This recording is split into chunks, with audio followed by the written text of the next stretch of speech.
Hello dear students, ഇന്ന് നമ്മൾ discuss ചെയ്യാൻ പോകുന്നത് മാത്തമാറ്റിക്സ് ഓഫ് ചാൻസ് പ്രോബബിലിറ്റി എന്ന ചാപ്റ്ററിലെ ഫസ്റ്റ് പാർട്ടാണ് ഇന്ന് നമ്മൾ ഡിസ്കസ് ചെയ്യാൻ പോകുന്നത്. യെസ്, നമുക്ക് സമയം കളയാതെ വീഡിയോയിലേക്ക് പോവാം. യെസ്, എന്താണ് ഫസ്റ്റ് ക്വസ്റ്റ്യൻ? മക്കളെ ഇങ്ങോട്ട് മാത്രം ശ്രദ്ധിക്കുക. എന്താണ് first question? A box contains 6 black and 4 white balls if a ball is taken from it എന്ന് പറഞ്ഞു കഴിഞ്ഞാൽ മക്കളെ ഇത്രയേ ഉള്ളൂ. വെരി ഈസിയാണ്, ശ്രദ്ധിച്ചിരുന്നോളൂ. ഒരു ബോക്സ് ഉണ്ട്, ഇതാണ് ബോക്സ് എന്ന് വിചാരിക്കുക. ഇതൊരു ബോക്സ് ആണ് എന്ന് വിചാരിച്ചോളൂ മക്കളെ. ഇതെന്താണ്? ഒരു ബോക്സ് ആണ്. ഈ ബോക്സിൽ എത്ര ബ്ലാക്ക് ബോൾസ് ഉണ്ട്? വെരി ഈസിയാണ്. എത്ര ബ്ലാക്ക് ബോൾസ് ഉണ്ട്? 6 ബ്ലാക്ക് ബോൾസുകൾ ഉണ്ട്. എത്ര വൈറ്റ് ബോൾസുകൾ ഉണ്ട് മക്കളെ? എത്ര വൈറ്റ് ബോൾസുകൾ ഉണ്ട്? 4 വൈറ്റ് ബോൾസുകൾ ഉണ്ട്. ഇനി വെരി ഈസി എന്ന് പറഞ്ഞ മക്കളെ, ഇത് മാത്രമേ പ്രോബബിലിറ്റിയുടെ ബേസ് ഉള്ളൂ. What is the probability of it being black എന്നാണ് ക്വസ്റ്റ്യൻ. എന്ന് ചോദിച്ചു കഴിഞ്ഞാൽ ഇത്ര മാത്രം ചെയ്താൽ മതി. ബ്ലാക്ക് കിട്ടാനുള്ള പ്രോബബിലിറ്റി ചോദിച്ചാൽ മക്കളെ ഇത്ര മാത്രം ചെയ്താൽ മതി. ഇതിൽ എത്ര ബ്ലാക്ക് ഉണ്ട് നോക്കുക. ക്ലിയർ അല്ലേ? ഇതിൽ എത്ര ബ്ലാക്ക് ബോൾസ് ഉണ്ട് അത് മുകളിൽ എഴുതുക. ഇതിൽ മക്കളെ എത്ര ടോട്ടൽ ബോൾസ് ഉണ്ട് അത് താഴെ എഴുതുക. വെരി ഈസി അല്ലേ? സോ മക്കളെ ഇതിനൊന്നും കൂടെ റെഡ്യൂസ് ചെയ്ത് നമുക്ക് എഴുതാം. 3/5. ഈസി അല്ലേ? വെരി ഈസിയാണ്. ബ്ലാക്ക് ബോൾ കിട്ടാനുള്ള പ്രോബബിലിറ്റി ചോദിച്ചാൽ എത്ര ബ്ലാക്ക് ഉണ്ടോ അത് മുകളിൽ എഴുതുക, ടോട്ടല് താഴെ എഴുതുക. ഇനി മക്കളെ നിങ്ങളൊന്ന് പറയൂ, വൈറ്റ് ബോൾ കിട്ടാനുള്ള പ്രോബബിലിറ്റി ഒന്ന് പോസ് ചെയ്തിട്ട് ഒന്ന് ചെയ്ത് നോക്കൂ. വൈറ്റ് ബോൾ കിട്ടാനുള്ള പ്രോബബിലിറ്റി നമ്മൾ എങ്ങനെയാണ് കാണുക?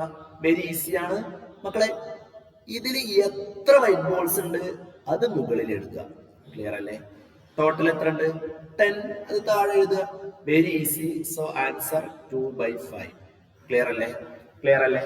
പ്രോബബിലിറ്റി എന്ന് പറഞ്ഞ ചാപ്റ്ററിലെ ഫസ്റ്റ് ക്വസ്റ്റ്യൻ ക്ലിയർ ആയില്ലേ മക്കളെ? നിങ്ങൾക്ക് ഈ ക്ലാസ്സുകൾ കറക്റ്റ് ആയിട്ട് മനസ്സിലാവുന്നുണ്ടെങ്കിൽ ഒന്ന് ലൈക്ക് ചെയ്തേക്കണേ, നിങ്ങളെ ഫ്രണ്ട്സിന് ഇതൊന്ന് ഷെയർ ചെയ്തേക്കണേ. Okay, yes. Next question ready അല്ലേ? ക്ലാസ് മനസ്സിലാവുന്നുണ്ടെങ്കിൽ ഒന്ന് കമന്റ് ചെയ്യൂ. Yes, ready. Second question very ഈസിയാണ്. സെക്കൻഡ് ക്വസ്റ്റ്യൻ ഇതേപോലെ ചെയ്യാൻ പറ്റുന്ന അടുത്തൊരു ക്വസ്റ്റ്യൻ ആണ്. There are 5 blue beads. ഞാൻ ഇവിടെ എഴുതുകയാണ്. ഒരു ബോക്സ് ഉണ്ട്. ഇവിടെ എന്തിനെ കുറിച്ച് തന്നെ പറയുന്നത്? ഒരു ബോക്സ് അല്ലെ? ഇതാണ് ബോക്സ്. ക്ലിയർ അല്ലേ? ഇത് ഒരു ബോക്സ് ആണ് മക്കളെ. ഇതാണ് ബോക്സ്. ഈ ബോക്സിൽ എത്ര ബ്ലൂ ഉണ്ട്? എത്ര ബ്ലൂ ഉണ്ട് എന്നാണ് പറയുന്നത്. എത്ര ബ്ലൂ ഉണ്ട്? 5 അല്ലെ? എത്ര ബ്ലാക്ക് ഉണ്ട് നോക്കൂ. എത്ര ബ്ലാക്ക് ഉണ്ട്? വെരി ഈസിയാണ്. എത്ര ബ്ലാക്ക് ഉണ്ട്? 7 മക്കളെ. വെരി ഈസിയാണ്. ഇതിൽ നിന്ന് ബ്ലൂ കിട്ടാനുള്ള പ്രോബബിലിറ്റി എന്ന് ചോദിച്ചാൽ ഇത്രയുള്ളൂടാ. ഇതിൽ നിന്ന് ക്വസ്റ്റ്യൻ ബ്ലൂ കിട്ടാനുള്ള പ്രോബബിലിറ്റി എന്ന് ചോദിച്ചാൽ ഇവിടെ എത്ര ബ്ലൂ ഉണ്ട് അത് മുകളിൽ എഴുതുക. 5 ബ്ലൂ. ക്ലിയർ അല്ലേ? ടോട്ടലിൽ എത്ര ബോൾസ് ഉണ്ട്? 12. ഈസി അല്ലടാ? ഈസി അല്ലേ? ബി ക്വസ്റ്റ്യൻ ബ്ലാക്ക് കിട്ടാനുള്ള പ്രോബബിലിറ്റി എന്ന് ചോദിച്ചാൽ ഇതിൽ എത്ര ബ്ലാക്ക് ഉണ്ട് അത് മുകളിൽ എഴുതുക, ടോട്ടൽ താഴെ എഴുതുക. ഇതാണ് മക്കളെ പ്രോബബിലിറ്റിയുടെ ബേസ്. Is it clear? മനസ്സിലായില്ലേ? Yes. Next question. Yes, next ക്വസ്റ്റ്യനിലേക്ക് പോവാം. Next question ready. Very easy question ആണ്. ഈ സെയിം ക്വസ്റ്റ്യൻ ചെയ്ത പോലെ തന്നെ ചെയ്യാൻ പറ്റുന്ന ഒരു ക്വസ്റ്റ്യൻ ആണ്. അതുകൊണ്ട് ഇത് ചെയ്യുന്നില്ല. നെക്സ്റ്റ് ക്വസ്റ്റ്യനിലേക്ക് നമുക്ക് പോവാം. യെസ്, വെരി ഈസി ക്വസ്റ്റ്യൻ ആണ് മക്കളെ.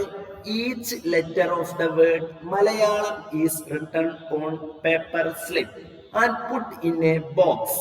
A slip is to be drawn from it എന്ന് പറഞ്ഞു കഴിഞ്ഞാൽ മലയാളം എന്നുള്ള വേർഡിലെ ഓരോ ലെറ്ററുകളും ഒരു സ്ലിപ്പുകളാക്കി എഴുതിയിട്ടുണ്ട്. അതിൽ നിന്ന് കിട്ടാനുള്ള പ്രോബബിലിറ്റി എന്ന് ചോദിച്ചാൽ മക്കളെ ഇത്ര മാത്രം ചെയ്താൽ മതി. ഇതിൽ ടോട്ടൽ എത്ര ലെറ്റർ ഉണ്ട് നോക്കുക. അതാ നോക്കിക്കോളൂ. 1 2 3 4 5 6 7 8 9 അല്ലെ? 1 2 3 4 5 6 7 8 9 ടോട്ടൽ 9 ലെറ്റേഴ്സ് ആണ് മക്കളെ. ഇതിൽ ഇനി ഇത്ര മാത്രം നോക്കേണ്ടത്. ഇതിൽ നിന്ന് എ കിട്ടാനുള്ള പ്രോബബിലിറ്റി ചോദിച്ചാൽ ചെയ്യേണ്ടത് ഇത്ര മാത്രമാണ്. ഇതിൽ എത്ര എ ഉണ്ട് നോക്കുക.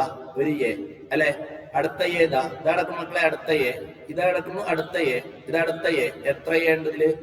1 2 3 4 എ ആണ് എ കിട്ടാനുള്ള പ്രോബബിലിറ്റി എന്ന് ചോദിച്ചാൽ 4/9. ഈസി അല്ലേ? മലയാളം എന്ന വേർഡിൽ നിന്ന് എ കിട്ടാനുള്ള പ്രോബബിലിറ്റി ചോദിച്ചാൽ എ എന്നുള്ളത് എത്ര എണ്ണം ഉണ്ട് അത് മുകളിൽ എഴുതുക, ടോട്ടൽ എത്ര ഉണ്ട് അത് താഴെ എഴുതുക. So answer 4/9. ക്ലിയർ അല്ലേ? ആൻസർ 4/9 ആണ്. യെസ്. ഇനി എ കിട്ടാതിരിക്കാനുള്ള പ്രോബബിലിറ്റി എന്ന് ചോദിച്ചാലും വെരി ഈസിയാണ്. ഇതിൽ എ അല്ലാത്ത എത്ര ലെറ്റർ ഉണ്ട്? 1 2 3 4 5 അല്ലെ, 5 ലെറ്റേഴ്സ് ആണ് എ അല്ലാത്തത് ഉള്ളത്. അത് മുകളിൽ എഴുതുക, ടോട്ടൽ താഴെ എഴുതുക. So answer 5/9. മക്കളെ മനസ്സിലായില്ലേ? യെസ്. അടുത്ത ക്വസ്റ്റ്യൻ വെരി ഈസി ക്വസ്റ്റ്യൻ ആണ്. 1 മുതൽ 20 വരെയുള്ള നമ്പേഴ്സ് ഒരു പേപ്പർ സ്ലിപ്പിൽ എഴുതി, എന്നിട്ട് അതൊരു ബോക്സിലേക്ക് ഇടുകയാണ്. അതിൽ നിന്ന് what is the probability of number written in the multiple of 2? അത് മൾട്ടിപ്പിൾ ഓഫ് 2 ആവാനുള്ള പ്രോബബിലിറ്റി എന്ത്? അടുത്ത ക്വസ്റ്റ്യൻ, അത് മൾട്ടിപ്പിൾ ഓഫ് 3 ആവാനുള്ള പ്രോബബിലിറ്റി എന്ത്? അടുത്ത ക്വസ്റ്റ്യൻ, അത് മൾട്ടിപ്പിൾസ് ഓഫ് 6 ആവാനുള്ള പ്രോബബിലിറ്റി എന്ത്? വെരി ഈസിയാണ് മക്കളെ. ഞാൻ ജസ്റ്റ് നിങ്ങൾക്കൊന്ന് പറഞ്ഞു തരികയാണ്, ഇവിടെ മാത്രം നോക്കിക്കോളൂ. പ്രോബബിലിറ്റി ടോട്ടൽ 1 മുതൽ 20 വരെ എത്ര സ്ലിപ്സ് ഉണ്ടാവും? 20. എപ്പോഴും മക്കളെ 20 ആണ് താഴെ എഴുതേണ്ടത്. ഞാൻ ജസ്റ്റ് നിങ്ങൾക്ക് മനസ്സിലാൻ വേണ്ടിട്ട് 1 to 20 എന്ന് പറഞ്ഞു കഴിഞ്ഞാൽ ഇതാ 1 2 3 4 5 6 7 8 9 10 അങ്ങനെ 20 വരെ വരും അല്ലെ. ഇതാണ് 20. നിങ്ങൾക്ക് മനസ്സിലാൻ വേണ്ടിട്ടാട്ടോ അങ്ങനെയൊക്കെ എഴുതുന്നത്. ഇതിൽ നിന്ന് മൾട്ടിപ്പിൾസ് ഓഫ് 2 എന്ന് പറഞ്ഞു കഴിഞ്ഞാൽ ഇതാ 2 4 6 8 അങ്ങനെ എത്ര മൾട്ടിപ്പിൾസ് ഓഫ് 2 വരും? 20 വരെ അല്ലേ. അപ്പൊ മൾട്ടിപ്പിൾസ് ഓഫ് 2 10 ആണ് വരിക അല്ലെ. 10 നമ്പേഴ്സ് ആണ് വരിക. ഇവിടെ 0 നമുക്ക് കട്ട് ചെയ്യാം. ആൻസർ 1/2. യെസ്. ബി ക്വസ്റ്റ്യൻ നോക്കൂ. മൾട്ടിപ്പിൾ ഓഫ് 3 വരാനുള്ള പ്രോബബിലിറ്റി ചോദിച്ചാൽ 1 മുതൽ ടോട്ടൽ എപ്പോഴും താഴെ എഴുതുക. 1 മുതൽ 20 വരെ എത്ര മൾട്ടിപ്പിൾസ് ഓഫ് 6 ഉണ്ട്, മൾട്ടിപ്പിൾസ് ഓഫ് 3 ഉണ്ട് നോക്കുക അല്ലെ. സോ ഞങ്ങൾക്ക് മനസ്സിലാൻ വേണ്ടിയിട്ട് ഫേവറബിൾ ഔട്ട്കംസ് ഒന്ന് മുകളിൽ എഴുതുകയാണ്. ഏതൊക്കെയാണ് മൾട്ടിപ്പിൾസ് ഓഫ് 3 20 വരെ ഉള്ളത്? 3 6 9 12 15 18. എത്ര ഉണ്ട്? 1 2 3 4 5 6. So answer 6/20. C question, multiples of 6 വരാനുള്ള പ്രോബബിലിറ്റി. നിങ്ങളൊന്ന് പറഞ്ഞാൽ ഏതൊക്കെയാണ് 20 വരെയുള്ളതിൽ മൾട്ടിപ്പിൾസ് ഓഫ് 6? 6 12 18. എത്ര എണ്ണം വരുന്നുണ്ട്? 3. So answer 3/20. ക്ലിയർ അല്ലേ? നേരെ മനസ്സിലായില്ലേ?